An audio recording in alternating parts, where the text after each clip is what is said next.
It's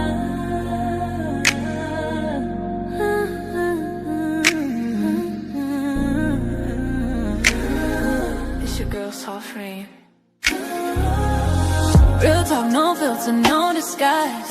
Every headline, I'm breaking it live. From the streets to the pressure of up top, we see it all, yeah, we connect the dots. Weekly rain, yeah, we run it down. Truth hit different when it wear a crown. No fluff, no cap, just facts in sight. Welcome to the weekly rain report. Let's get into it tonight.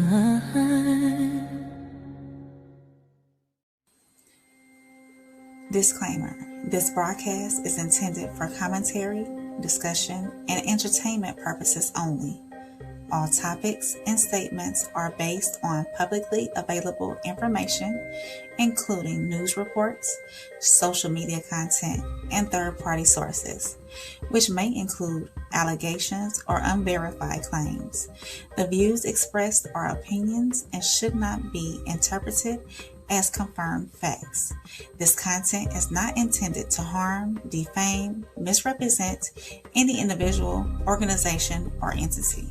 Viewer discretion is advised.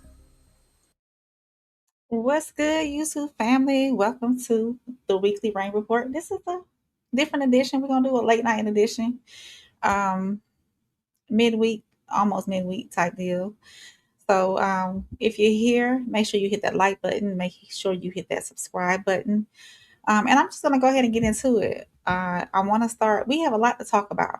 I am going to talk about a update with the Nolan Wells investigation that's going on. I'm also going to get into the ICE shooting that happened in Maine. And let's see what else I got going on for y'all. Over a student pilot, she had to land her plane after her instructor's death. So we're going to get into that as well.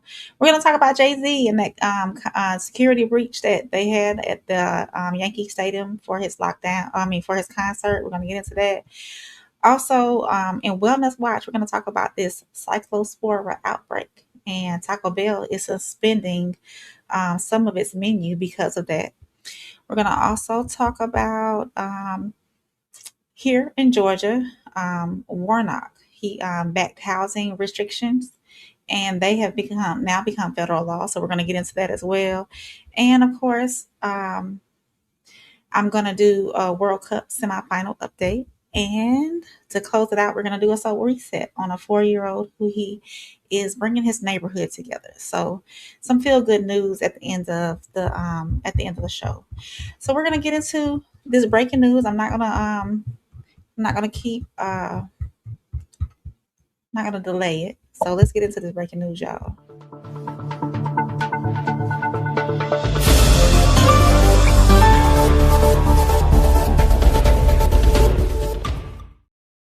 All right. So I have some updated information as of this morning from ABC News in regard to the Nolan Wells case.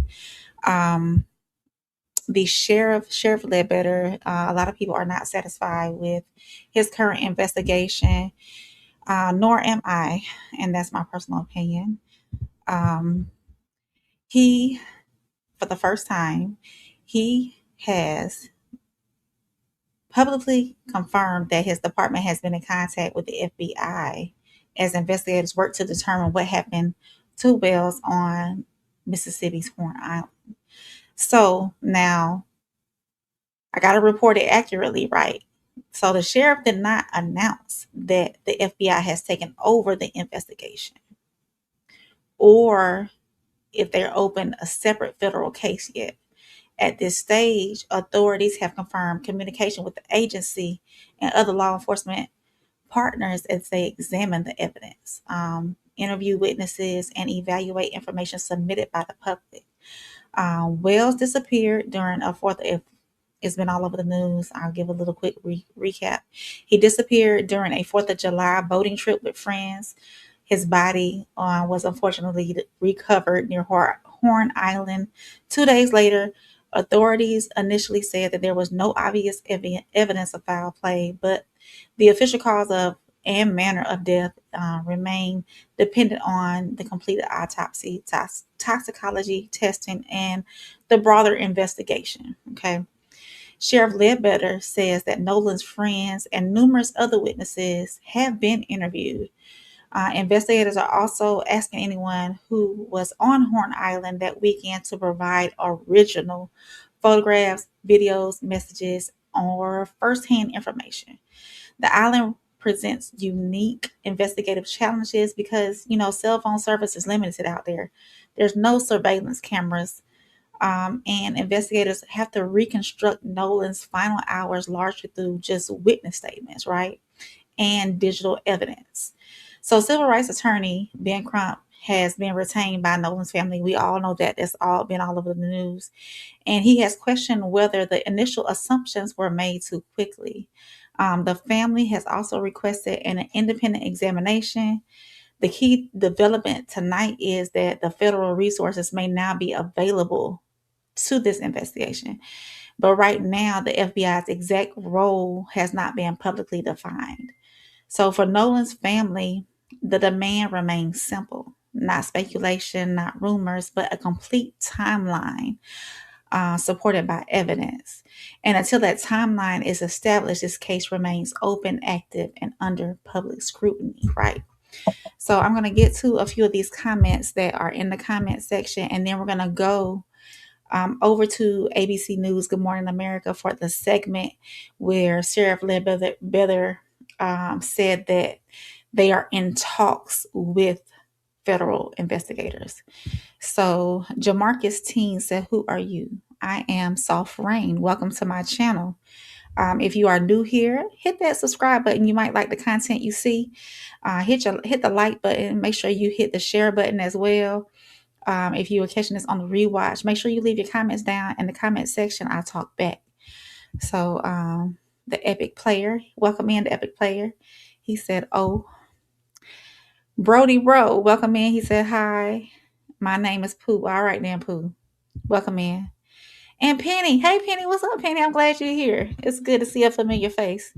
So I'm going to go ahead and play this segment from Good Morning America, where Sheriff Ledbetter said that they will start to bring in or have been in talks. This is not official now, y'all, but they have been in talks with the FBI to possibly help push along the investigation. So let me get that pulled up for y'all. And let me know if y'all can hear it, because I got a new setup going on and I haven't gone live with my new little earphones and all that. So let me pull that up. Let's see.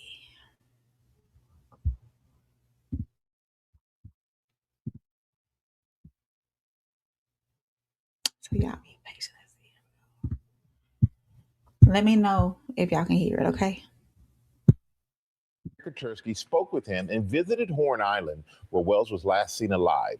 Aaron joined us from Ocean Springs, Mississippi. Good morning, Aaron.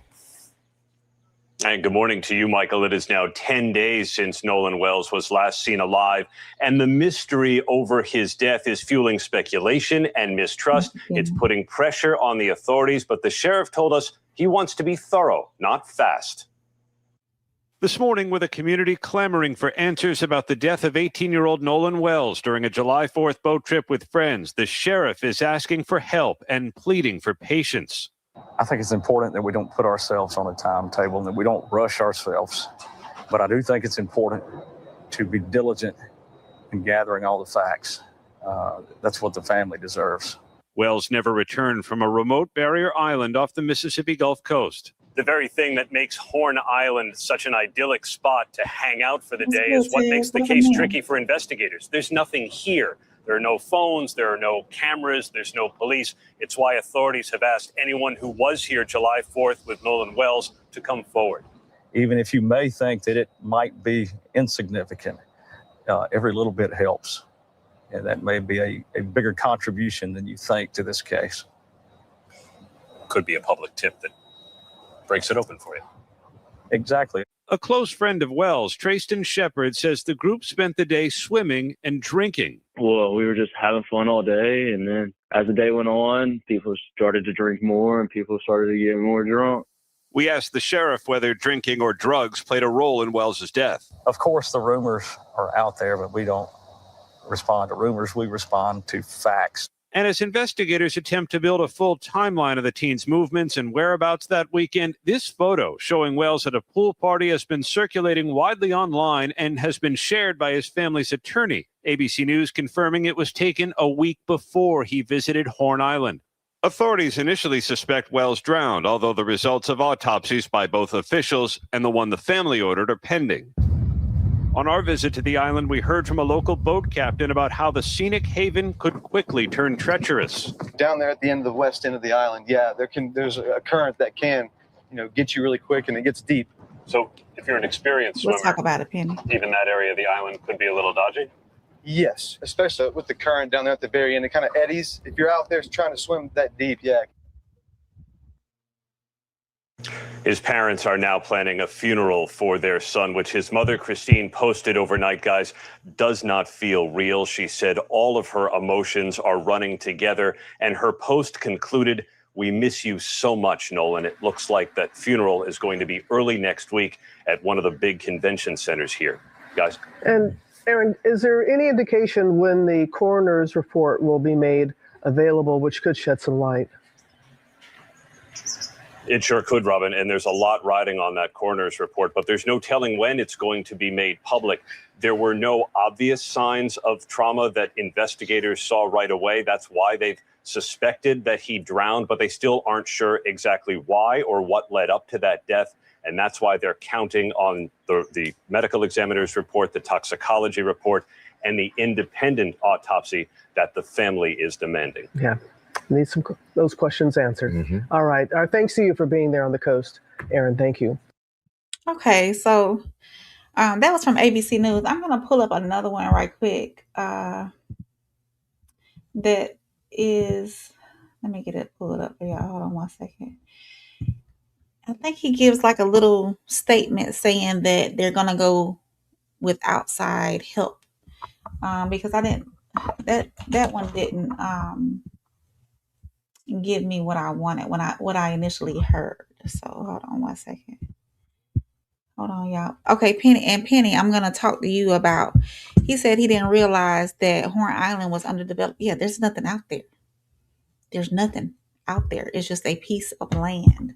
And we can pull that up too, Penny, and then I'll move on from this because I don't want to keep y'all too long tonight. So hold on one second. Let me, I'm going to pull up.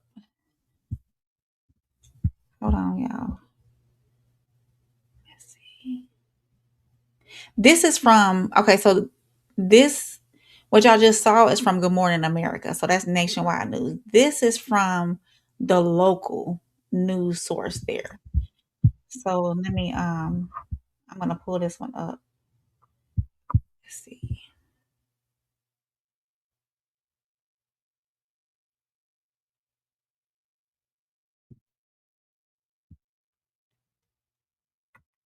There you go. That's what I want to click on. So this one is from the local news that's there. So they might have a little bit more insight.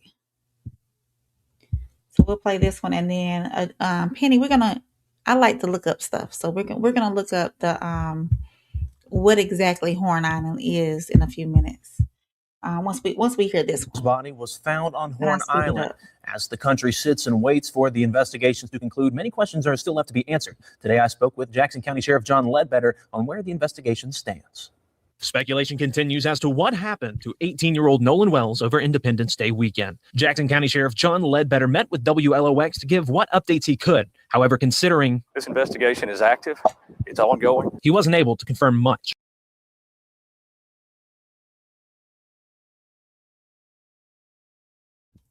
My bad, y'all. Hold on. Technical difficulties. We gonna get to it in just 1 second. My finger clicked the wrong button. It did. It really did. Hang on, y'all. I'm gonna pull it back up.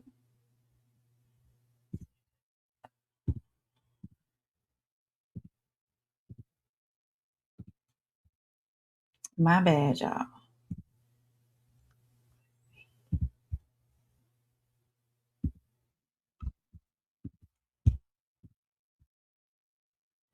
Here we go. I'm getting it together, y'all. Okay, so this is we're going to do this again. This is from the local news station there that's close, and this is not a nationwide news. So sometimes they give a more detailed explanation about what might be going on down that way. Let me add this to the screen. There we go. Wells' body was found on Horn Island. As the country sits and waits for the investigations to conclude, many questions are still left to be answered. Today, I spoke with Jackson County Sheriff John Ledbetter on where the investigation stands. Speculation continues as to what happened to 18-year-old Nolan Wells over Independence Day weekend. Jackson County Sheriff John Ledbetter met with WLOX to give what updates he could. However, considering This investigation is active. It's ongoing. he wasn't able to confirm much, Ledbetter did confirm that interviews have been conducted with witnesses and the department has been in contact with other departments and agencies, including the FBI. The investigation has benefited from information brought by the community. This recent week, we've got a lot of valuable information that has come from the public. We put out a call to action last week for that information, and it has been very productive for us. Many are preparing for the return of Wells' autopsy. However, toxicology testing is conducted by outside laboratories, and the analysis and review process can take several weeks. A spokesperson for the Mississippi Department of Public Safety states every case is unique and deserves a thorough review. Therefore, cases cannot all be handled the same way or in the same timeline. While theories circle social media, those who are close to Nolan are still waiting for closure, as one friend spoke in an ABC interview. I think everybody needs to let the investigation continue and let the facts be shown. And if the fact shows that somebody harmed Nolan, I hope that there is justice brought. And if it was a tragic accident and somebody didn't speak up, I still hope justice is brought. The facts is the only thing that's going to overturn that. So that's what I'm just waiting patiently to see before I think anything else. I just know I've lost my best friend.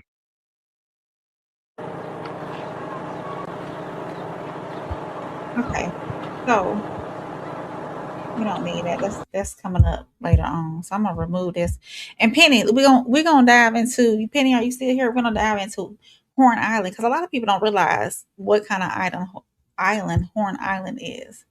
So we'll do this and then we'll move on to the next segment. So there you heard Sheriff Ledbetter say that they are seeking more information from or more I'm going to say advice from outside resources like the FBI. It is not confirmed, so do not quote me on that. It's not confirmed. So hopefully maybe they'll bring in some of the guidance of the FBI and help them organize the investigation better than what it has been and maybe light a fire under it, because I feel as a mother myself, I feel that the sheriff's office has been nonchalant when it comes to this investigation.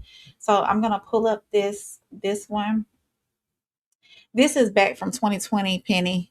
So, but this is a video I found on YouTube with a quick search that talks about Horn Island. Okay, so let me, I'm going to pull this one up. Let's see.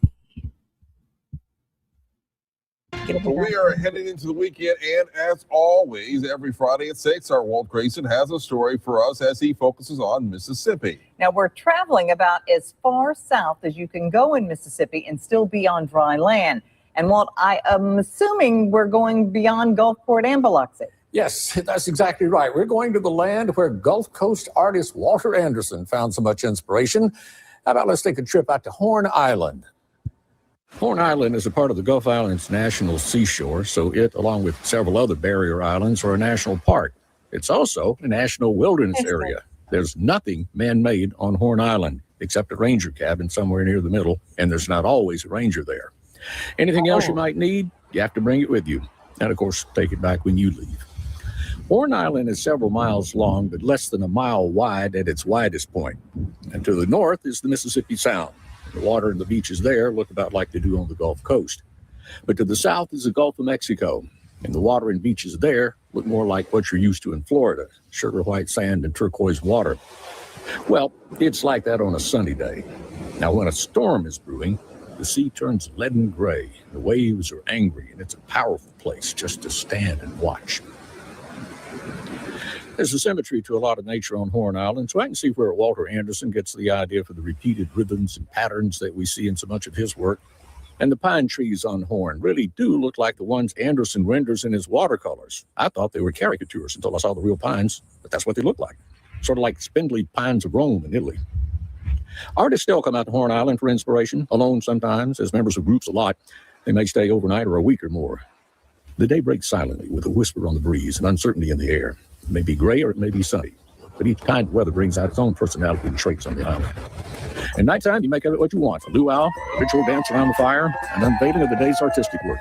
Even firing pottery at night takes on a special flavor on Horn Island. I'll admit, I'm not that much of an outdoorsman. I mean, my idea of roughing it's when the air conditioner in the hotel room keeps waking me up when it cycles on and off. But if I were an artist, especially one who specialized in capturing nature and realizing it in my work, I'd be on Horn Island tonight.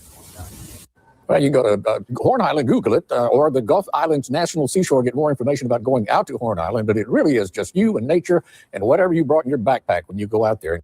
So there you go, Penny. It's just an island. They do have a ranger cabin on there, but there's not a ranger that's on there all the time. So remote, away from civilization, about 10 miles off the shore of Mississippi. So there you go. So hopefully, in the coming days, especially once they get the autopsy report back, the family can get closure on how Nolan passed and the actual timeline of the actual events that led up to his death. Classic said, "Perfect island to get away with it." I mean, yeah. I agree, Classic. Totally agree. Penny says, so we have unsupervised kids alone in a remote setting with hormones going wild.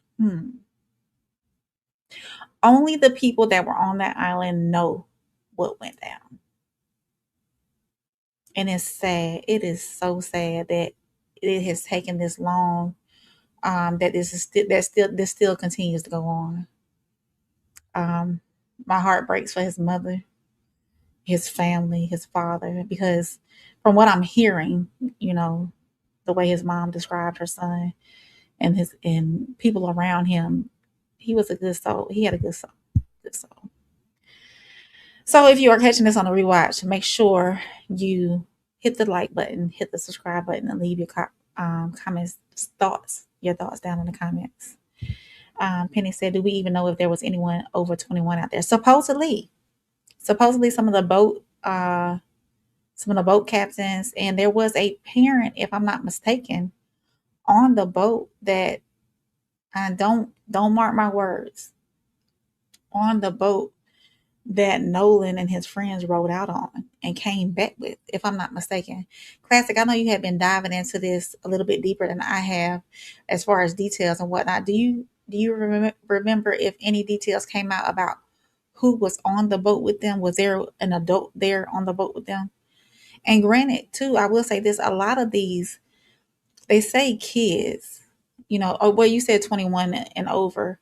A lot of these young adults were out there, 18 plus, I would say. There were probably very few people out there that were under 18, if I'm not mistaken. Penny says, so no head count was done before returning home.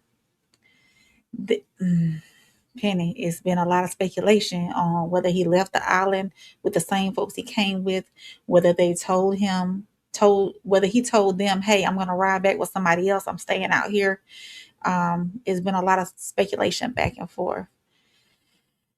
Ted said, get away from Horny Island. So, unfortunately, without anyone coming forward with the details, the honest details that went on, I'm hoping that somebody has it in their heart to say, hey, this is what really happened. Classic said the boats have captains from what I've learned. Okay. Do you know if there was an adult on there plus the captain? Javon stated they left. So they left without him. Penny said it sounded like a Sandals commercial. Yeah, Javon. So they left without him. the boat that he came in on, they left without him. So yeah, my heart hurts for his mom and his dad, the whole family. Yeah, so I'm gonna conclude this segment because we can go on and on forever.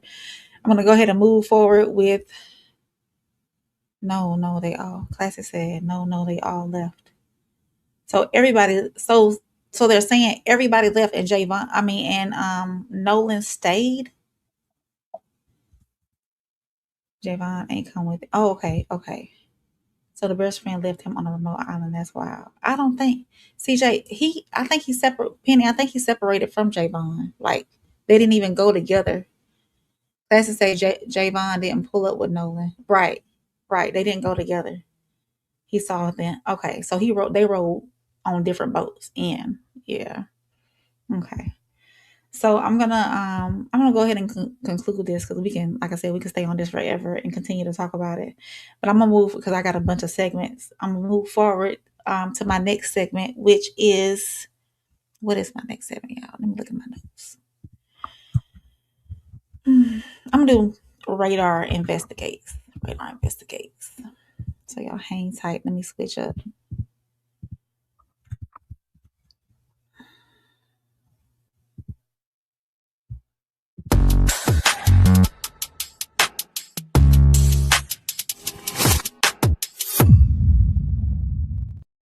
Did it just stream or acting funny? I can't roll. Hold on, y'all. My StreamYard is acting funny. Really, StreamYard?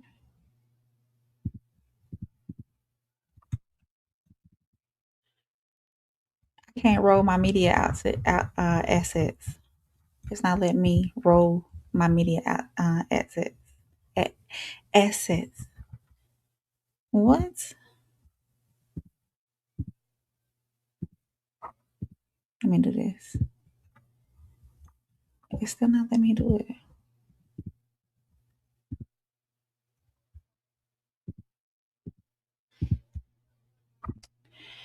Well, y'all, I guess the banner at the bottom is going to continue to say breaking news because it's not letting me roll my media assets.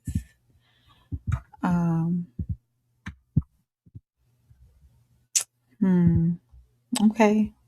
Technical difficulties.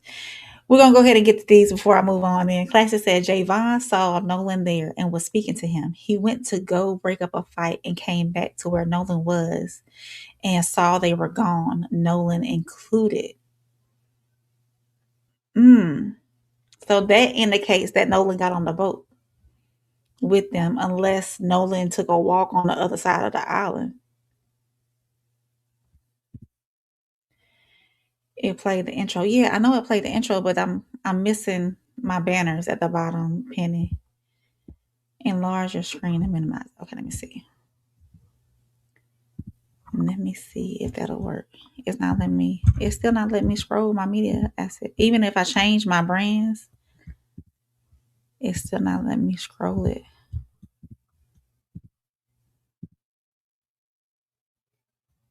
I wonder if I duplicate the brand. It's not letting me move the screen up and down in media access. Like I can do it in the comment section. You know how you roll up and down? But it's not letting me do it in my media assets to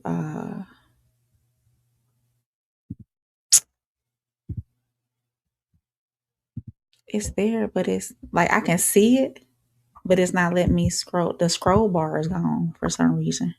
StreamYard be acting funny. Okay, StreamYard. Yeah. I cracked that code.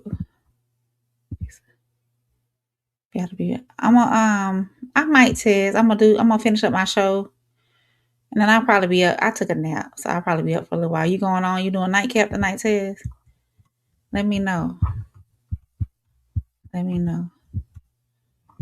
hate that is not working right for me, y'all. Y'all know I like to have my show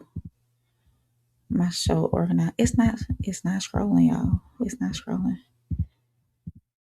Rain, blow yourself up on the screen completely, then minimize yourself back to the food with your tools. It would allow you. Like, okay. Like maximize the whole screen. Okay. There I go. Looking beautiful as ever. Rain. Oh, thank you, Classic. See, sometimes you gotta details. Appreciate it, Classic. Appreciate it. All right, so let's get rolling. Appreciate it, Classic. You came in clutch. Claiming clutch. Nightcap. Okay, I'm gonna be tuning in, Tez. It's a quick fix. And it did. It fixed it quickly. So let's try this again, y'all. We're gonna move on to radar investigates. So let's try this again. Here we go.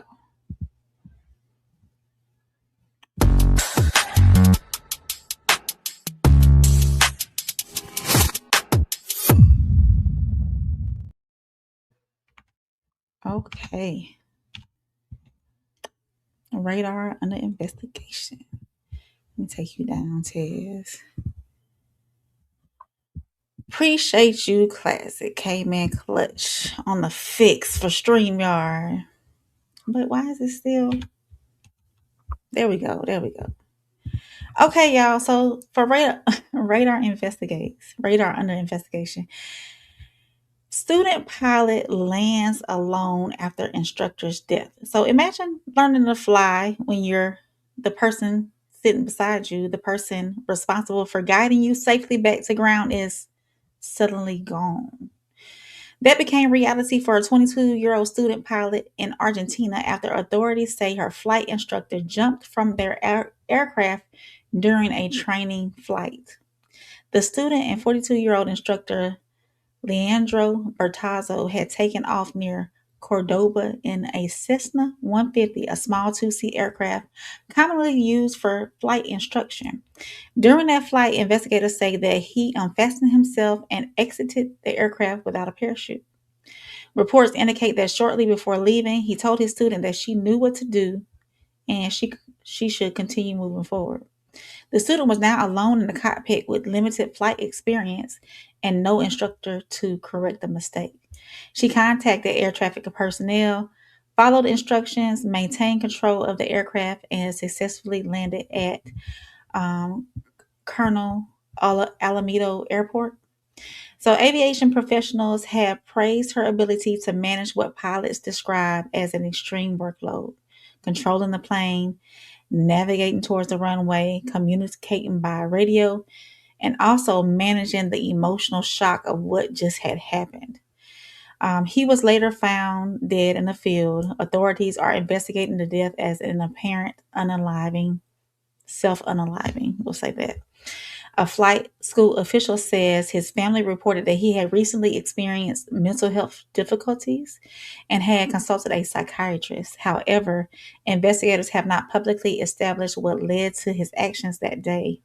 The story is both a tragedy and an extraordinary example of emergency training becoming real.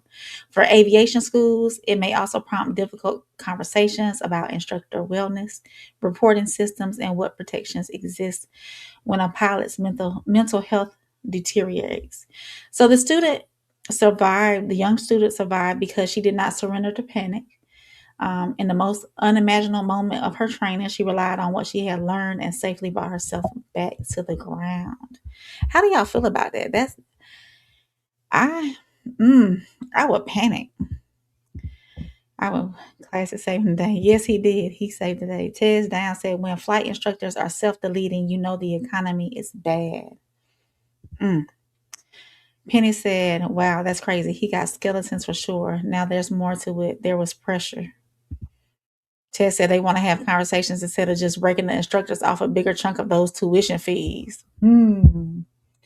Yeah. Yeah. I would think so. Let's see. I'm gonna see if I think I got a video for this one too. Hold on, y'all. Did I pull? Maybe not. Did I? I thought I did have a video for this one. Let's see.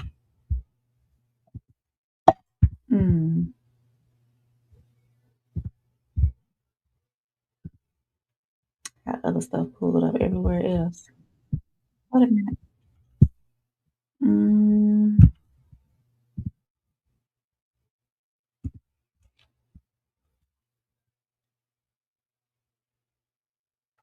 Yeah, here it is. Hold on. And it was on July 4th as well. So I'll pull this up.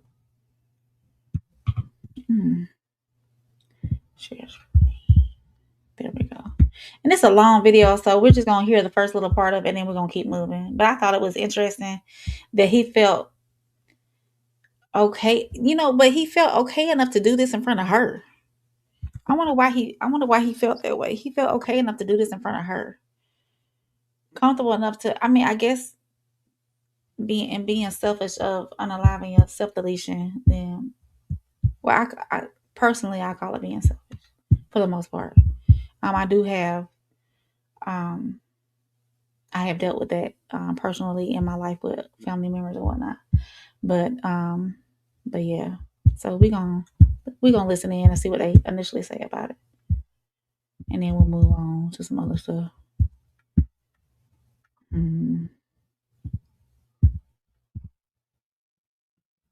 100 feet above the countryside near Toledo, Argentina, a 22-year-old student pilot suddenly found herself all alone and at the controls of a Cessna 150 single-engine aircraft, which was more than strange because just moments earlier, her 42-year-old instructor, Leandro Andres Bertazzo, had removed his headset, unbuckled his seatbelt, and calmly told her, "You know what to do."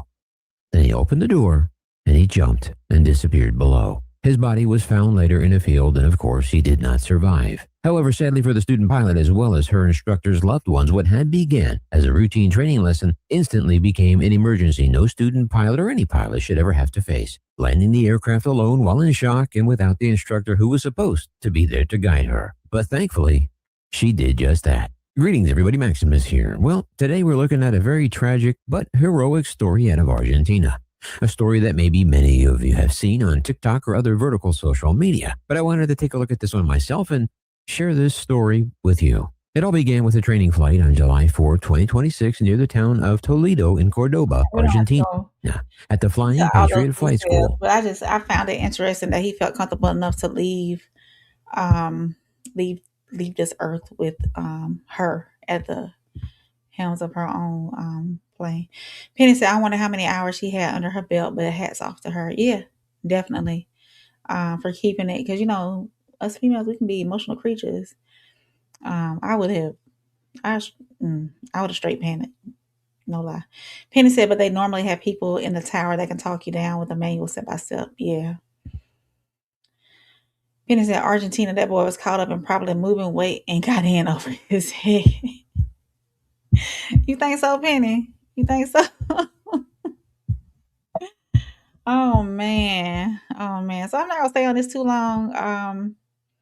Prayers to his family. Thankfully the flight student was able to get herself down and safely, and she can go on to live another day, because that could have been tragic for her too.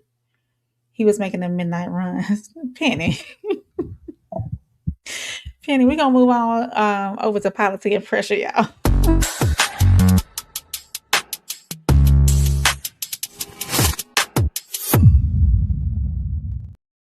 So here in the news in the last few days, we have had another ICE shooting. Unfortunately, a deadly encounter lasting only moments is now raising national questions about immigration enforcement, vehicle tactics, and accountability. On July the 13th, which was yesterday, Monday, an immigration and customs enforcement officer fatally shot a 26-year-old Colombian national, Jonathan Sebastian Duran Guerrero, during an operation in Biddeford, Maine. According to ICE, he attempted to flee in a vehicle and drove in a way that endangered officers. Again, we've seen this before, y'all, and members to the public. Federal officials say that the officer fired because the vehicle presented an immediate threat. So we've heard this before. But that account is being examined closely. Video recorded near the scene shows federal officers surrounding the vehicle and later removing Duran, who was critically wounded. However, the publicly available footage does not clearly show the exact moment the officer fired or conclusively establish that the vehicle's position in that instant, right? So officials have also acknowledged that the involved agents were not wearing body cameras, leaving investigators without what could have been the clearest record of the confrontation. So we got ICE agents running around without body cameras. Maine officials say he may have not been the original target of the immigration operation anyways. Report indicates that he had authorization to work in the United States, adding to questions about why he was confronted and how the encounter escalated too. So the Maine Attorney General's office, the Department of Homeland Security, and the FBI are now involved in reviewing what happened. His death came less than a week after another ICE officer fatally shot Lorenzo Mr. Lorenzo during a vehicle encounter in Houston. So in both cases, federal officials said vehicles were used or were about to be used as weapons. Witnesses and community advocates have challenged portions of these accounts. So is that always going to be the excuse that, this vehicle is being used as a weapon, so let me fire my weapon and protect my life? So the central issue is larger than either individual case. When an officer approaches a moving vehicle, what tactics reduce the danger rather than create it? Investigators must now determine whether the officer's use of deadly force met the legal requirement of an immediate threat. And until those videos, witnesses' accounts, physical evidence, and officer statements are fully reconciled, that question, of course, remains unanswered. And of course, I got a video for y'all. But it's been happening too often. Why is this continuing to happen? It's this is what, number 4, number 5 this year alone. So and not only that, the use of deadly force in regular encounters with law enforcement LEOs. So Penny said they're gonna have to reform ICE sooner or later when the victim looks like them. Also, ICE don't have the same training or standards as FBI cops. They do not. And Penny said they angry down there in Houston too. Absolutely. And it's closer to the border as well, Penny. So I got a video for this, just like I have a video for everything else. So let me pull that up. And then we'll get on, we'll move on to that. And also they said, and I do have another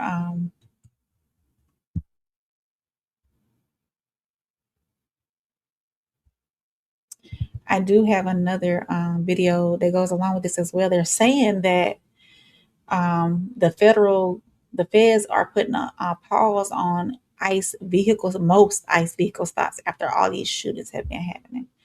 So let's look at this. Biddeford State House Speaker Ryan Fecteau, a Biddeford resident, reports one person is dead after a shooting involving ICE. The shooting happened this morning near Poole Street and Foss Streets. Officials have since blocked off the area several blocks away from where this happened. Biddeford police say they've responded to provide scene security, but they say they will not be the ones speaking about the shooting itself. We're just seeing new video captured nearby where you can hear the shots. Take a look.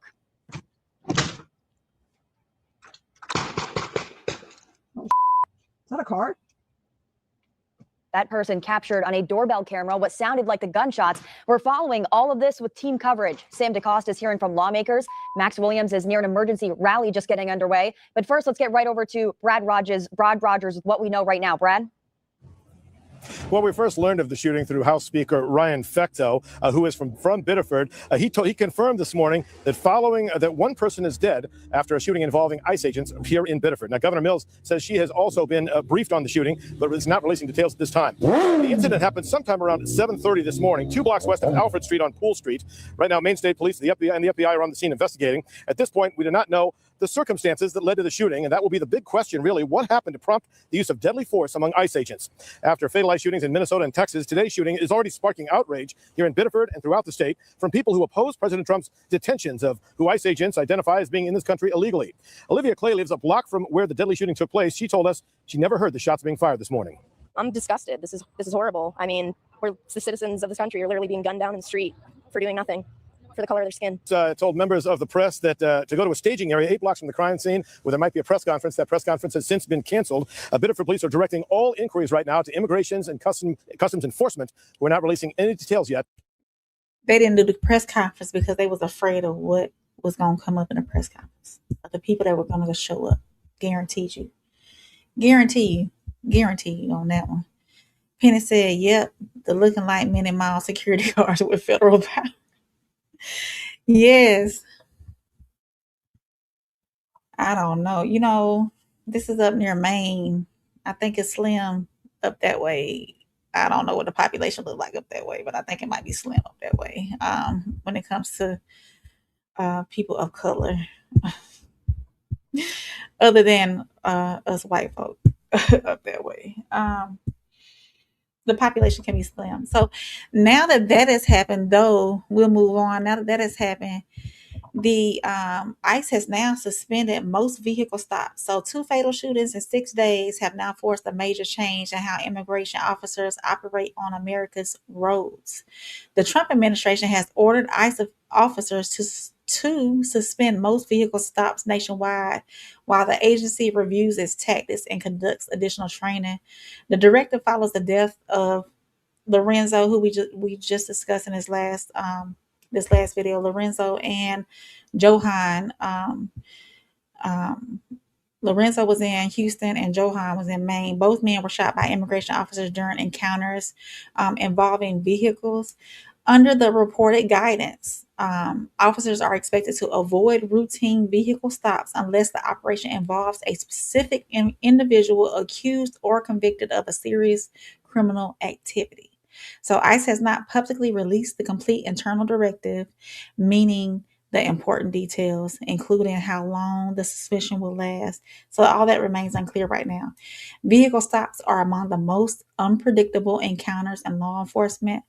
Officers may have limited visibility, drivers may panic or attempt to escape, and agents can quickly find themselves standing beside or in front of a moving vehicle, and we all know that. We know that. So law enforcement experts have long warned that officers should avoid placing themselves directly in a vehicle's path whenever other tactical options are available. But we all know that, you know, these ICE agents aren't trained, heavily trained law enforcement officers.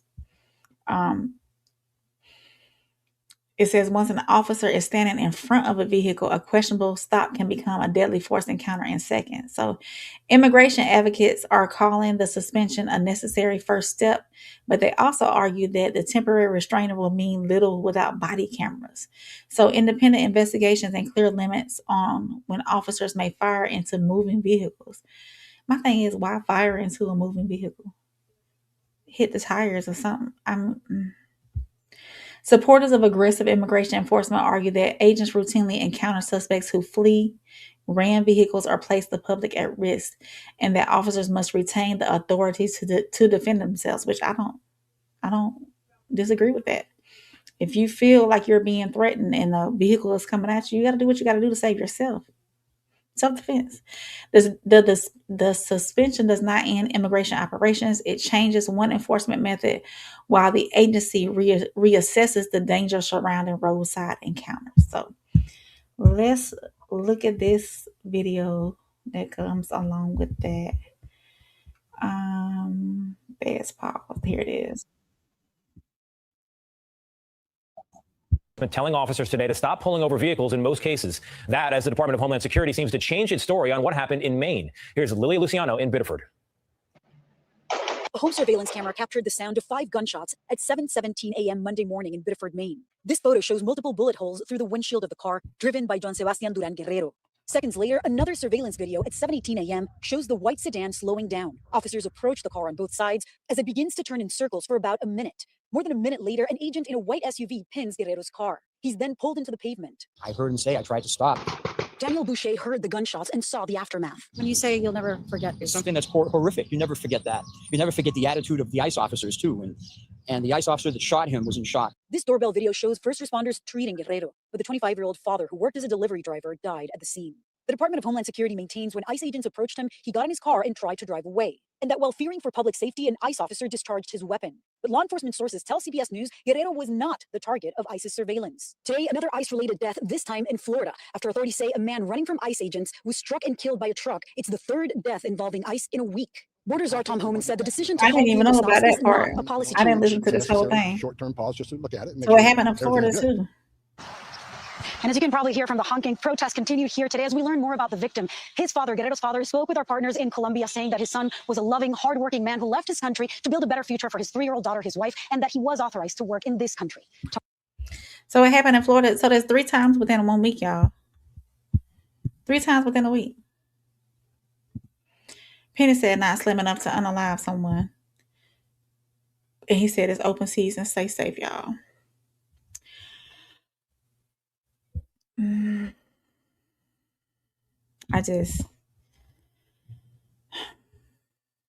The significance is clear. Federal officials are acknowledging that the current approach creates enough risk to require immediate intervention. And the next question is whether this becomes a short pause or the beginning of a lasting change in federal enforcement policy. Yeah, y'all. So that was Policy and Pressure. If y'all are catching this on the rewatch, make sure you hit that like button. Make sure you hit the subscribe button. Leave your comments down in the comment section below the video and let me know what you think. We're going to move on to Hometown Rain. No, we're going to move on to Reality Check. Reality.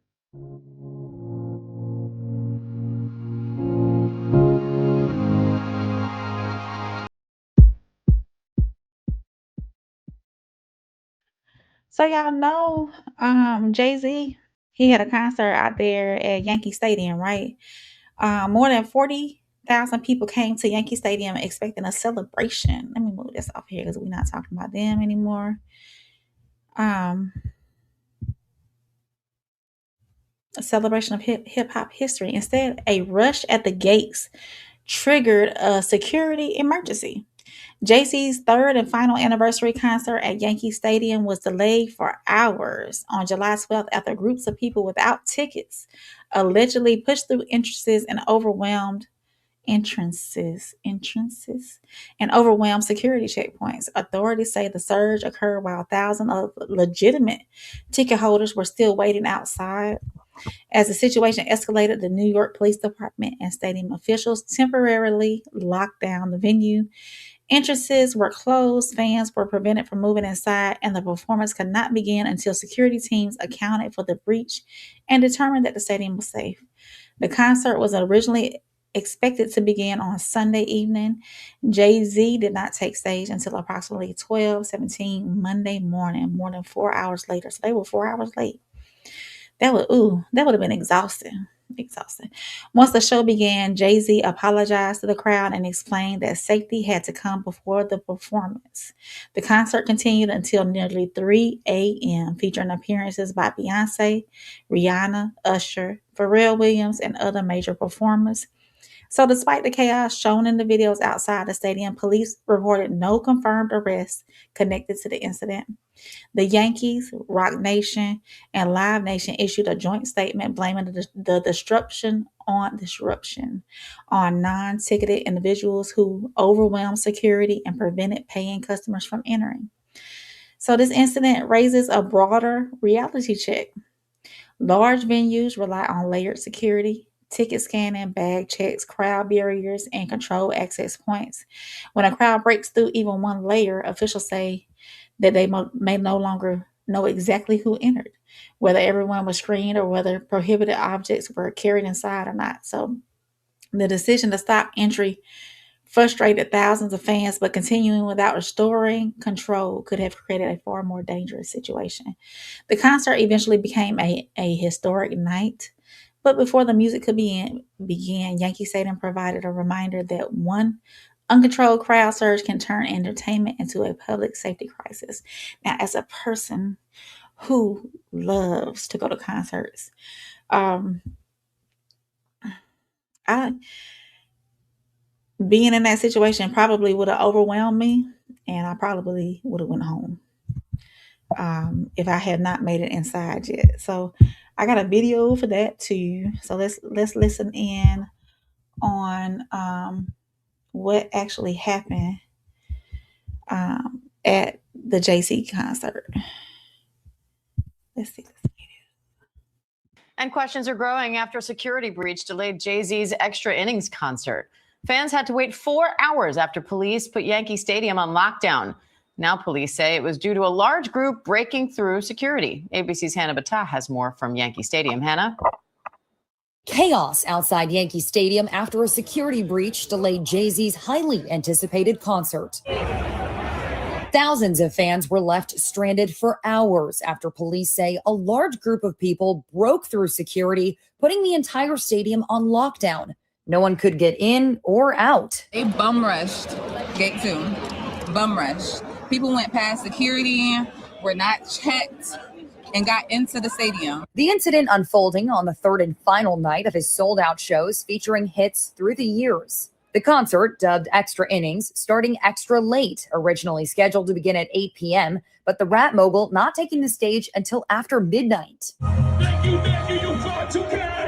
The delay capping off a 3-night run filled with surprises. Opening night turned into a family affair, with Beyonce and daughter Blue Ivy joining Jay-Z on stage. And on night 2, a moment years in the making, as Jay-Z reunited with Eminem for the first time since 2010. When Jay-Z finally took to the stage, he apologized for the delay and turmoil. Really sorry for the inconvenience, but I have to make sure everybody's okay. In the end, the late night spectacle was worth the wait as fans were serenaded by Rihanna and Usher. This is one of the best concerts I've ever been to. He was well worth the wait. Event organizers in Yankee Stadium saying later in a statement, quote, "The Yankees, Rock Nation, and Live Nation express our deep gratitude to the NYPD and to Yankee Stadium security personnel for their leadership and direction throughout the evening, putting the welfare of attendees above all other considerations." The concert officially wrapped up at 3 this morning. And questions are growing after a security breach. Well, at least, he got it together. They got it together and everybody enjoyed themselves. It was an epic concert. So they say. Penny says sounds planned and organized. You know what? It does, because why would a bunch of non-ticket holders come to an event knowing that they couldn't get in? But why would they want to disrupt it as well? Hey, Lisa. Welcome in. She said Riri came through. She was looking gorgeous too. And so was Beyonce. As I said, I'm too conscious to care about Jay-Z. We know what that is over there. Penny says stadiums usually have AI camera recognition. Not enough barriers to disrupt direct access. As I said, they will hire the chaos creation group to make Jay-Z seem like a bigger deal. Ish is all part of the show. His demographic is too old to actually behave like that in real life. Wake up, people. Okay, Classic. Classic said the show was planned to start at midnight. Okay. Classic said all publicly based, paid crowds to bum rush the doors. Nobody went to jail for real. All cappuccino. Classic said, wake up, y'all, and stay woke. Penny said, even bad publicity is publicity. You're right. So yeah, I just wanted to bring that to light because a lot of people were talking about it. I don't know how I would feel being in that situation. Like I said, I get overwhelmed with a lot of crowds sometimes. So I probably would have, if I was not on the inside, I would just have to forfeit my ticket and go take my tail home.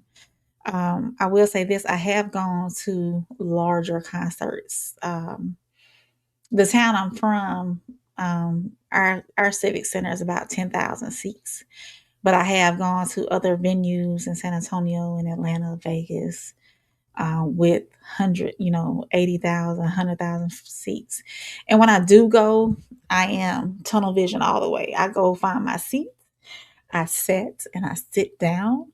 I do not move or do anything until I'm up out of there. And when I know that concert is over, I beeline it the same way I came in and get to my car so I can get on out of there. I don't play no games. I don't mingle. I don't social. I don't post up on a wall. I don't go run back and forth to the bathroom. I come there, see the show, get my tail on, out the door. That's how I do it. I don't play no games. Penny said you would have been at gate 3 and wouldn't have seen it. Probably not. I probably would have ran home. I probably would have got on out of there because I don't mess around with too big of crowds. And when I do go to larger venues like that, I like to go alone or with one other person that's on the same game plan as me. Because we going to get in there and we going to get out. I will pay extra for upfront parking that's next to the venue, the stadium, the arena, or whatever it is. I will pay extra for that convenience so I can walk straight in the door and get straight out. And I ain't, because I tell you this, I went Tycoon Festival in Atlanta. Chris Brown was the headliner, and it was a whole bunch of people before him. Monica 112, Bryson Tiller, Ashanti, Nelly, Keith Sweat. Who else came that night? It was a bunch. I got there at 7. I didn't leave after 1. That's how many acts they had before Chris came. But I had posted something in my stories, and one of my classmates was like, April, don't you know Missy Elliott was like 5 seats down from you? Because I splurged on myself. I had got me a front row ticket.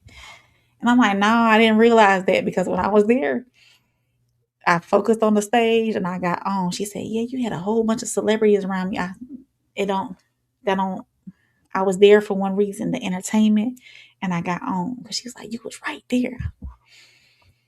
I missed out. I didn't get none of that. Class said publicity stunt. Class said 45-year-old aren't organizing a door rush. He said capping cappuccino. Yeah, I don't play with large crowds. I go there for the entertainment. I get on. I don't mix and mingle. I'm not buying no merch. I'm not buying no food, no drinks or nothing. If I'm not hydrated before I get there, then I'll be SOL. For real.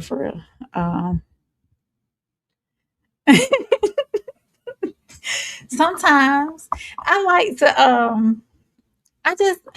I like to go to concerts other than Chris Brown. But he's a great entertainer. Usher's a great entertainer. Skull said that all was staged. Y'all think it's trying to be hyped up? Trying to hype it up? Make it bigger than what it is? Maybe so, y'all. So I think I have one more. Do I have one more segment? I think I have one more segment. No, I have 2 more. Hometown Rain and then the Solar Reset. And then we're going to get on out of here. Penny said, like I'm bright. Honestly, Penny, he borderline. My preference, he's borderline because he a little bit too light. I prefer melanin. Prefer it. But yeah. So let's move on. We're gonna move on to hey, I looked at tickets again. And I was like, I looked at floor seats though, Lisa, and I was looking at some people saying that the floor seats you can't see the stage, like the main stage from the floor seats. So I'm gonna look again. I have been looking. I'm very indecisive when it comes to selecting tickets. So yeah, I'm gonna look again. I got a little bit of time. So I'm working on it. It's a strong possibility, and I will keep you informed and let you know so we can do dinner or something or get caught up. Penny said Jay-Z trying to get his rep back since he cut the locks. Oh, you think so? Penny said, yeah, Superdome isn't great on the floor. A lot of them aren't. It just depends, especially if you're looking over people. I like to try to do the 100 section for the most part, like that first section up top, up above the floor seats. International School said, wait till the day of people saying they've been getting good seats for the low on the day of. Yeah, but I don't want to take that chance, Go. I want to take that chance. Because, some people, they have said that. I've seen it on TikTok and other places, YouTube, saying we going down here. We don't have a ticket yet, but we ready to go inside, So I don't want to chance it if I do it. I don't want to chance it. So yeah. So let's move on. We're gonna move on to hometown rain. Hometown rain. Yeah, this was interesting to me too. What's Skull say? What Skull said she's not trying to miss her. I haven't purchased tickets at all. I'm the kind, Penny, you might not know, but I like to travel. I like to go to different places. I went to Vegas to see Usher, San Antonio to see Chris Brown. I'm not too far from Atlanta, but I really don't want to be in Atlanta for this one. Like I said, I'm gonna be quiet, y'all. Class. What you trying to say, Class? Don't have to say what you're gonna say, Class. Still said none of their shows are sold out simply because of how high the prices are. You're right. You're right. But the resale tickets that's on there are ridiculous. They like triple and double the original price. I did check into that, and I'm like, for real, you really trying to get this much money for this seat? No, it's not working. Oh, I'm not tracking. Class, sometimes I can be slow. Things go over my head. I'm not tracking. I ain't tracking classic. Text me. Resale, yeah. Lisa said resale is crazy. It is, and some people the ticket that I bought for the Tycoon Festival was resale, and I think it was decent because I had a front row seat. I think it was real decent. I think I lucked up on that one. So, but yeah, let me we're gonna move on because I can stay here talking about this. Facts, but Rain trying to see Chris Brown, not Jesus. Oh man. Hometown Rain is coming up, y'all. Let's do Hometown Rain so we can get on out of here. And I'll probably stay up for Tez's nightcap, see what's going on nightcap. I might try to make an appearance, maybe. What y'all talking about? Where Tez in here? What y'all talking about tonight? Hometown Rain, where we at?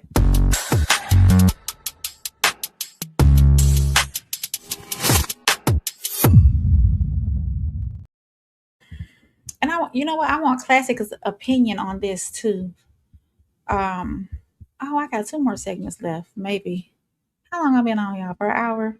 I might do this other segment too. Might. If not, I'll bring it up on another time. So I want Classic opinion on this because I know he'll probably have a strong opinion, and maybe Tez too, and maybe Penny. So Senator Raphael Warnock, right, out of Georgia. For y'all don't know, my hometown is in Georgia. He has backed housing restrictions for the longest. So for years, families looking for a starter home have complained that they are not only competing against other buyers, but they're also competing against corporations with billions of dollars because a housing restriction that has been backed by Georgia Senator Raphael Warnock has now become federal law as part of the bipartisan 21st Century Road to Housing Act.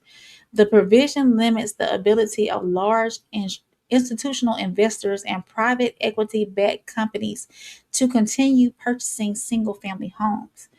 Under that measure, covered institutional investors generally cannot expand their holdings beyond 350 single-family properties. The goal is to prevent large corporations from buying entire groups of homes and converting them into permanent rental portfolios. Supporters argue that corporate buyers frequently make cash offers, purchase properties in bulk, and outbid families who need mortgages. Once those homes become rentals, they may never return to the traditional home ownership market. Now, it says that the restriction does not prohibit an individual landlord from owning a few rental homes, nor does it prevent ordinary families from purchasing investment properties. It largely targets institutional entities that accumulate hundreds or thousands of houses at a time. So Warnock says the policy is particularly important in Georgia because where investors have purchased significant numbers of homes in and around like the metro Atlanta area. So the legislation received bipartisan support as lawmakers face growing pressure over housing affordability, limited inventory, and rising rents.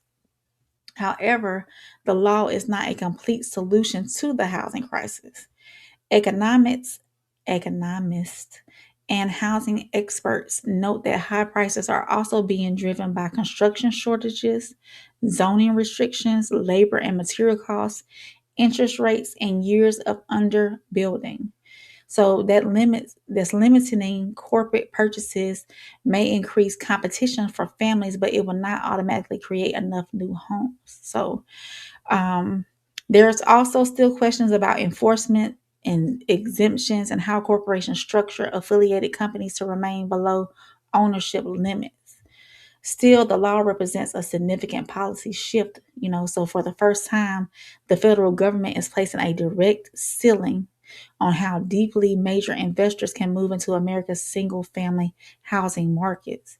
So that message is clear. A house should first be treated as a potential home, not just simply another asset in a corporate portfolio. I don't know, y'all got some comments.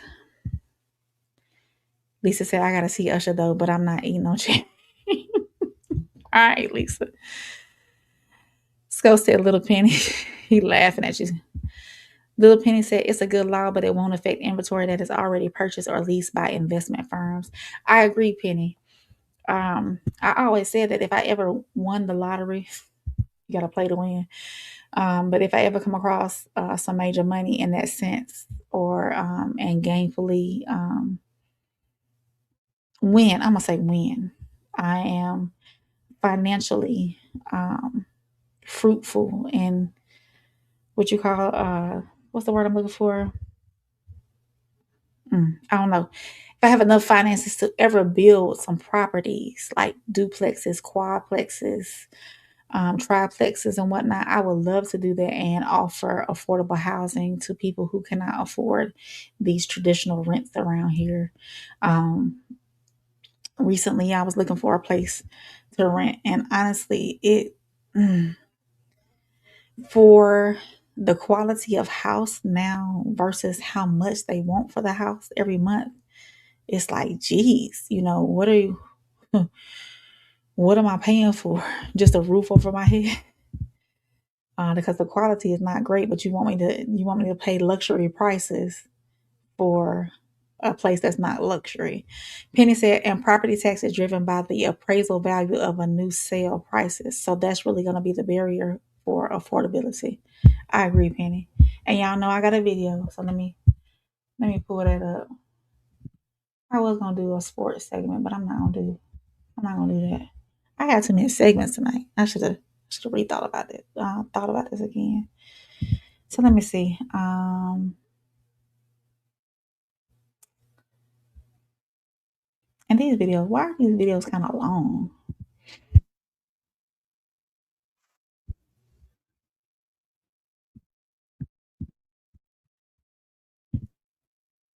Oh, yeah.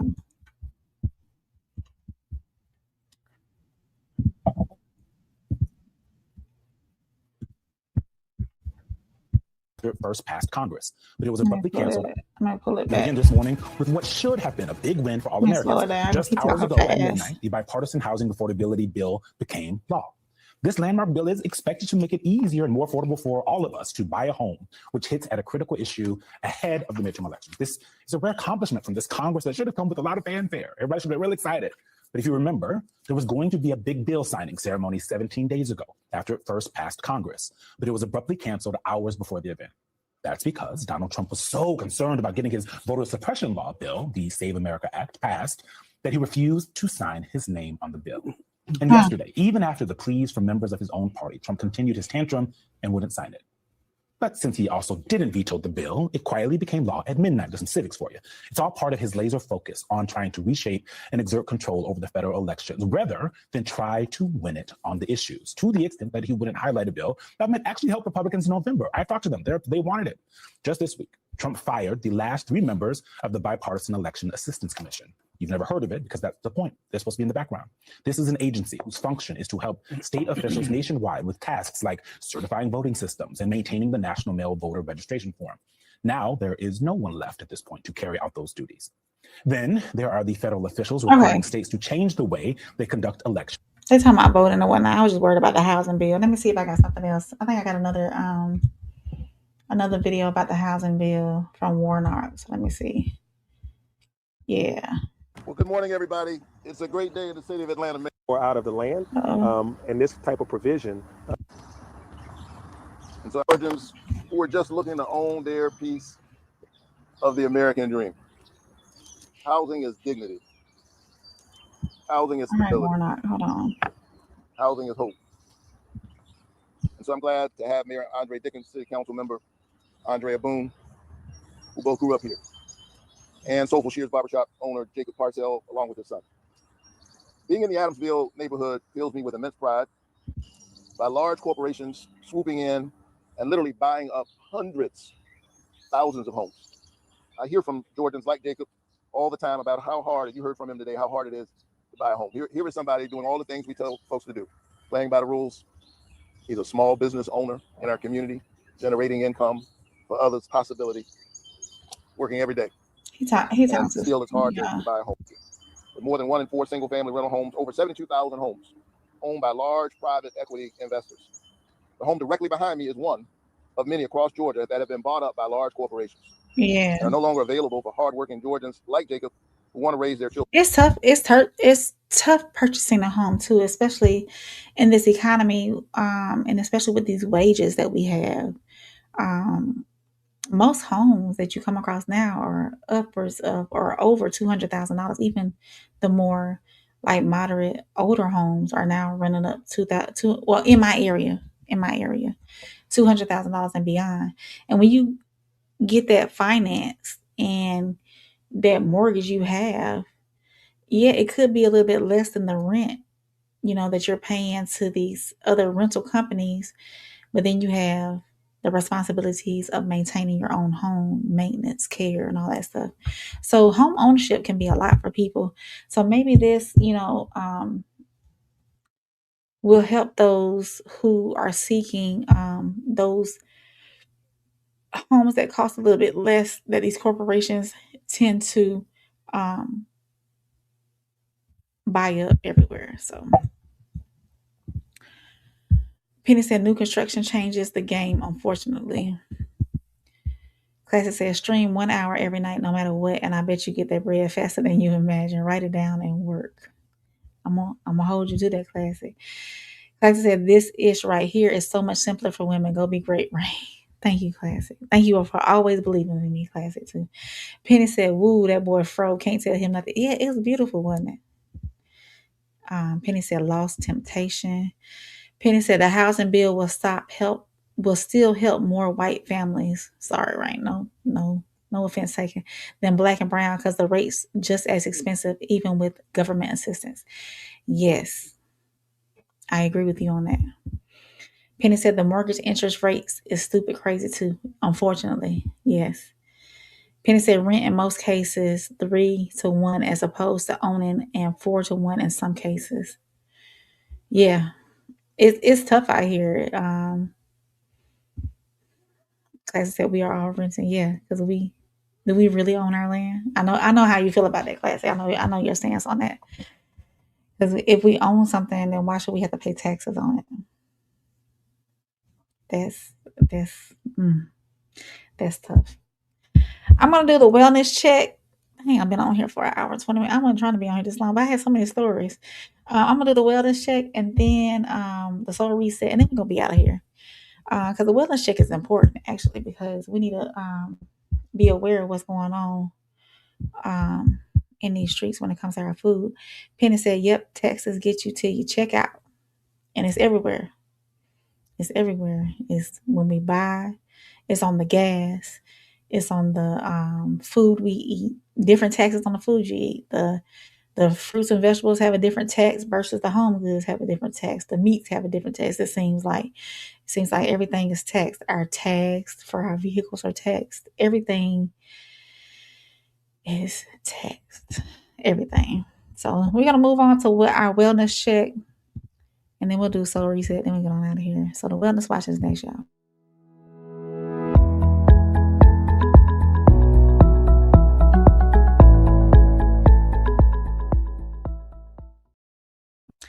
So in wellness check, where my notes at? Did I miss it? Yeah. Cyclospora outbreak and Taco Bell menu suspensions. A microscopic. I'm glad y'all here help me work on my diction. Put me up here. Microscopic parasite that cannot be seen, smelled, or tasted has now sickened people across more than 30 states, and it is beginning to affect restaurant menus. Federal health officials are investigating a growing outbreak of cyclosporiasis. Maybe I said it right. An intestinal illness caused by the parasite Cyclospora. We're not going to try that.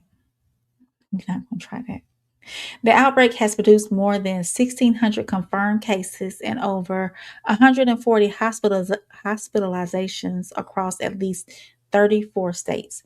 No deaths have been reported as of yet.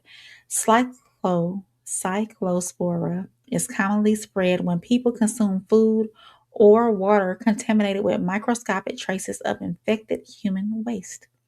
In the United States, outbreaks has often been associated with imported fresh produce, including leafy greens and herbs.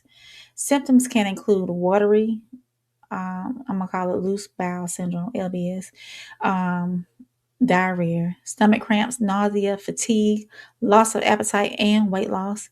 Unlike many brief stomach illnesses, symptoms may continue for weeks and can appear to improve before returning. Taco Bell, if y'all consume Taco Bell, I know a lot of people don't. I don't, for the most part. I can't tell you the last time I had it. It's been some years. Has temporarily removed several fresh ingredients from its menus at selected restaurants as a precaution. Depending on the location, those ingredients have included lettuce, cilantro, onions, pico de gallo, and guacamole. Here is the critical distinction. The CDC, the Centers for Disease Control and Prevention, has not confirmed that Taco Bell caused the outbreak.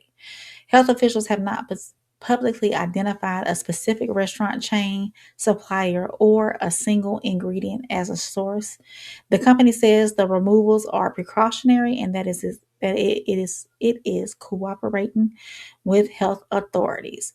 Consumers should also understand that washing produce can reduce contamination, but many may not eliminate the cyclospora completely. The parasite can cling to the surface of fruits and vegetables and herbs. So anyone experiencing persistent watery diarrhea, especially after eating fresh produce, should contact a healthcare provider. Cyclosporiasis can be confirmed through laboratory testing and is generally treated with prescription antibiotics. The main message tonight is caution without panic. Investigation is still underway. Taco Bell has not been confirmed as a source, and temporary menu changes should not be mistaken for proof. But when symptoms persist beyond a typical stomach illness, they should not be ignored. So yeah, Penny said, Uncle Sugar Daddy Sam. Penny said, yeah, they got the 7K with explosive diarrhea. Penny said, I read an article they're trying to connect it to Taco Bell. Oh, are they, Penny? So maybe Taco Bell is trying to be proactive and say, hey, we taking these ingredients off just as being, trying to make sure that we don't spread it any further. Yeah, the parasite. That parasite right there. That one right there. Penny said, don't you think they should have a better and faster system after the vid? I don't know, Penny, because these things, I think they take time because it could be different for different people. It could be like, just a quick 24-hour stomach virus you may have that you could have picked up from anywhere, really. Or it could be something you ate from a restaurant that didn't prepare their food correctly. Or it could be something from your own home where you didn't, prepare your food correctly as well. A lot of people don't realize washing your food, washing your vegetables and fruits are you should be doing that. Some people think you can bring them straight home from the store and just take a bite out of an apple or the lettuce that's in there. They think you just rip it off and use it as is. Even if it says pre-washed, I still try to go ahead and I go ahead and wash it as well when I get it. Penny says CDC tracking the same as the last. But I'm gonna say this, Penny.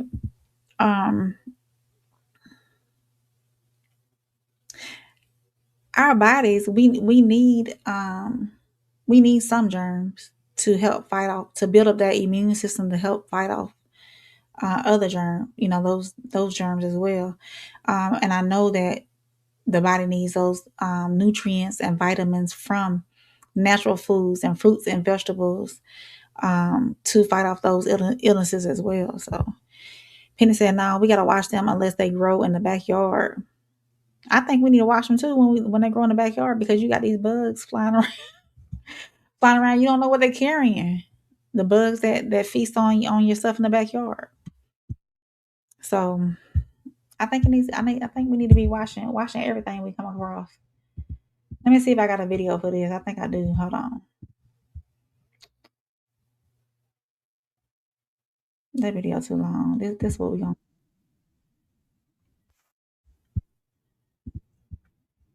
Unpleasant symptoms tied to a parasitic illness that so far has no official cause. Our Carter Evans now with what's suspected of being behind the outbreak and how you can stay safe. Pay close attention on your next trip to the produce aisle. The CDC is looking into several items potentially contaminated with the Cyclospora parasite that causes severe stomach sickness. Today, CDC doctors pointed to an alarming increase in illnesses in a special conference call. The team's dual tests don't always screen for this parasite. You may need to specifically request testing for Cyclospora. Since May 1st, the CDC has confirmed 1,645 cases of cyclosporiasis in 34 states. More than 5,100 additional reports still need to be investigated, and they say there could be a link between cases in Ohio, West Virginia, Kentucky, and Michigan, which has the most cases. Do you have any idea what this outbreak is linked to? From 1,000 interviews, one of the signals that keeps coming up is lettuce and salad greens. Fast food giant Taco Bell has voluntarily removed some ingredients from select stores, but the CDC says there's no direct link. Some doctors are recommending that you avoid bag lettuce altogether. Instead, you should opt, they say, for a whole head of lettuce and peel off the first 3 layers and then wash the remaining leaves individually. When it comes to fruits and vegetables, they say you should scrub them with a brush under running water, but they say the safest option is to cook your produce to at least 158 degrees. The incubation could be a week or even 2 weeks. That lag time does make the investigation a little bit harder to do. Who remembers what they ate 2 weeks ago? Exactly.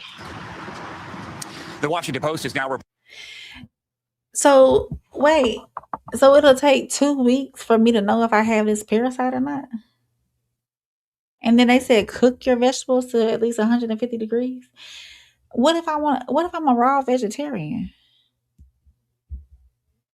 What if I want to eat just raw? What if I want to have a salad? I can't cook my salad.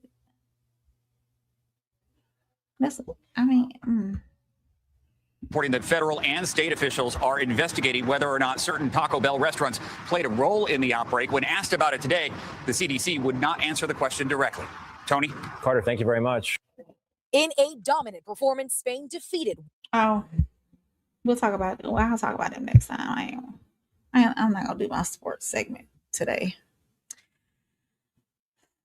So, yeah, make sure y'all wash your vegetables, cook your food to the right degrees and whatnot. Just be aware. what you're consuming. Make sure you do that. Penny said we might all be playing old McDonald's. Yeah, Penny, they do be having those antibiotic resistant change. Yeah, they do. Yeah, the parasite only dies with the heat. Okay, Penny. You raw. SOL. I think I got you, Penny. I got you, Penny. So yeah, if y'all are catching this on the rewatch, make sure y'all hit that like button. Make sure y'all hit that subscribe button. Do everything that's free. If they charge you, let me know. I'm seeing Classic guys on it. He'll handle that. He always does. So yeah, let me move on to my last segment, which is Soul Reset. And then we're gonna get on out of here so we can get up with Tez and see what they talking about tonight over there.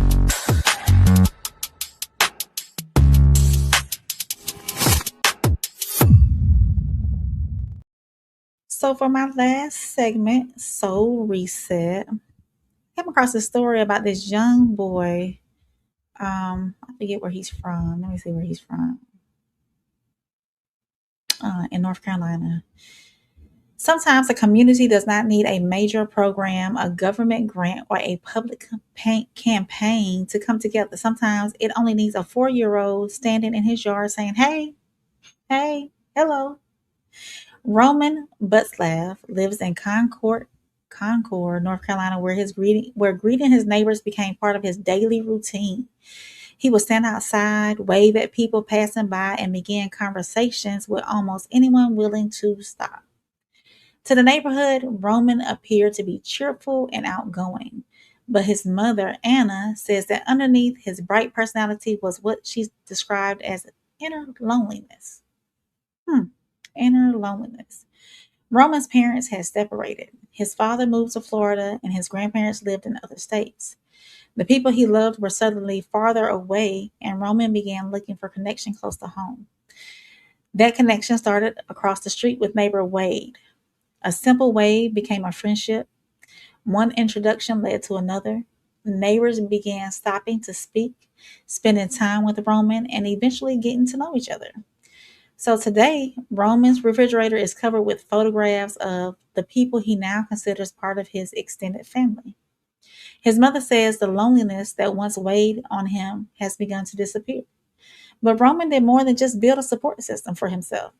He helped create one for the entire neighborhood. Roughly a dozen neighbors who once barely knew each other now communicate. They gather and they look out for one another. The story turns an old saying around. We often hear it takes a village to raise a child. So in Roman's neighborhood, it took one child to remind the village that it existed.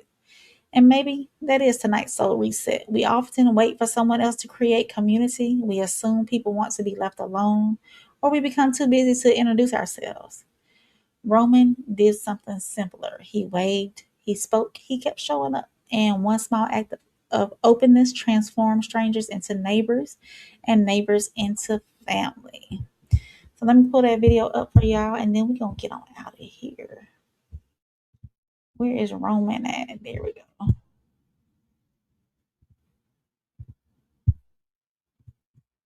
And this is from CBS News with Steve Hartman. So we're going to give credit where credit's due on this. I found it so sweet. That's a sweet little story. How that one little 4-year-old got everybody together with just a little act of kindness. Penny said, well, Classic put up the fire emojis. Thank you, Classic. Penny said, great show. Thank you, Penny. He said, he's friendly, good young man. He will turn out well. I hope so. Penny said, yeah, he's not going to be able to sneak out the house at all. He got all them neighbors around when he get older. If they choose to stay there, when he get older, that neighbor gonna be like, hey, where you going? Making that phone call. Hey, Rue.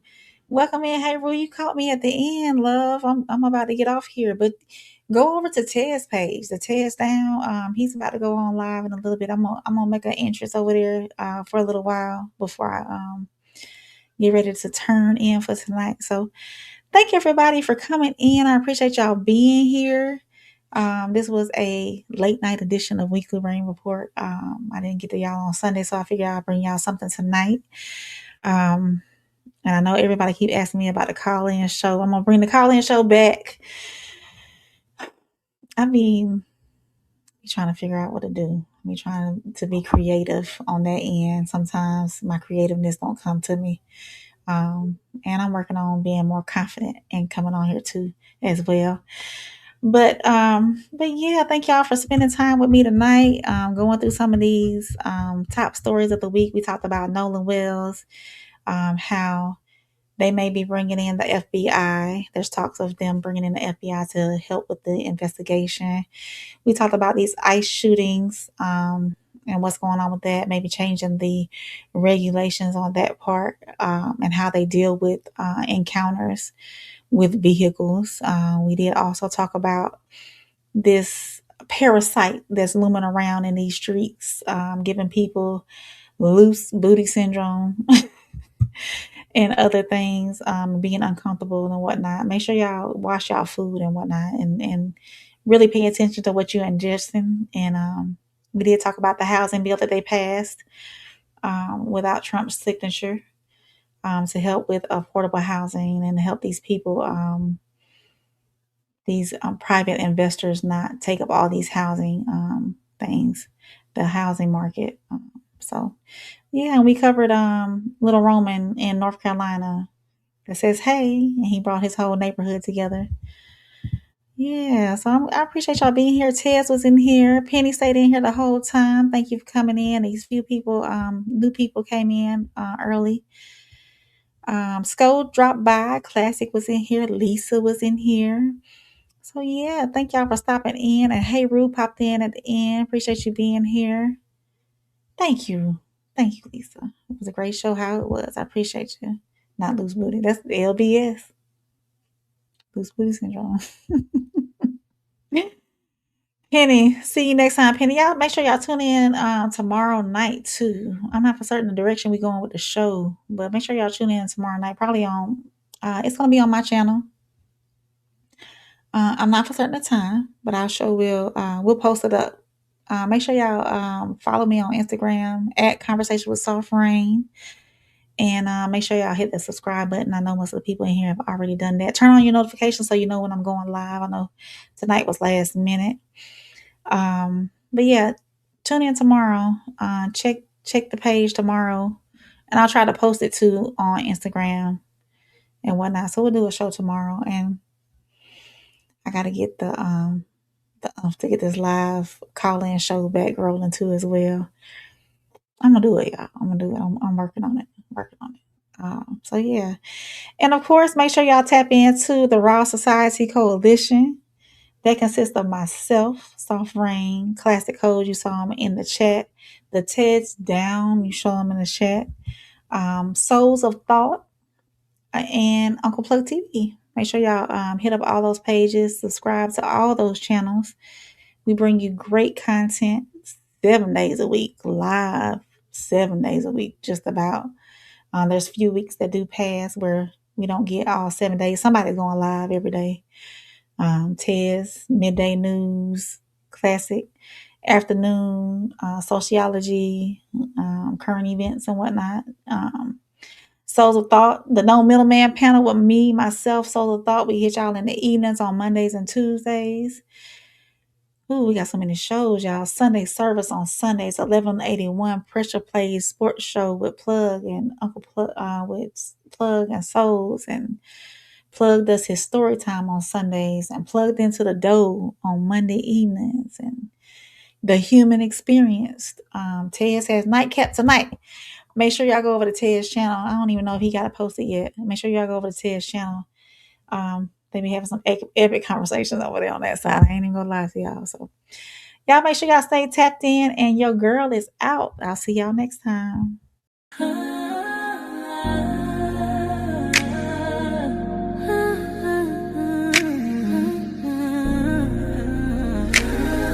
It's your girl, Soft Rain. Real talk, no filter, no disguise. Every headline, I'm breaking it live. From the streets to the pressure up top. We see it all, yeah, we connect the dots. Weekly, right? yeah, we run it down. Truth hit different when it wear a crown. No fluff, no cap, just facts in sight. Welcome to the weekly rain report. Let's get into it tonight.